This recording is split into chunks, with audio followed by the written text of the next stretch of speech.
आदरणीय अध्यक्ष महोदय, प्रमुख पाहुणे आणि माझ्या प्रिय बांधवांनो व भगिनींनो, आज आपण येथे एकत्र आलो आहोत स्वराज्याचे स्वप्न पाहणाऱ्या आणि ते प्रत्यक्षात उतरवणाऱ्या महान योद्ध्याच्या स्मरणार्थ छत्रपती शिवाजी महाराज. शिवाजी महाराज हे केवळ एक राजा नव्हते, ते विचार होते, प्रेरणा होते आणि स्वाभिमानाचे प्रतीक होते.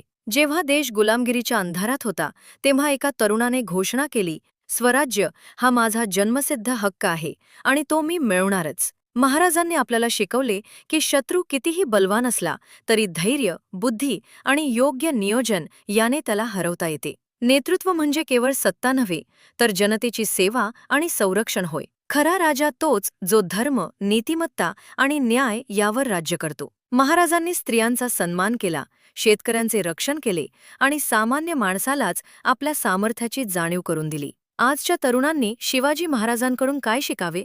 स्वप्न मोठी पहा, भीतीला सामोरे जा, अन्यायाविरुद्ध उभे रहा आणि स्वतःच्या कर्तृत्वावर विश्वास ठेवा. मित्रांनो, स्वराज्य म्हणजे फक्त भौगोलिक सीमा नव्हे. स्वराज्य म्हणजे विचारांचे स्वातंत्र्य, आत्मसन्मान आणि जबाबदारी. चला तर मग आपल्या जीवनात शिवाजी महाराजांचे विचार उतरवूया आणि एक बलशाली, सुसंस्कृत आणि आत्मनिर्भर भारत घडवूया. जय भवानी, जय शिवाजी.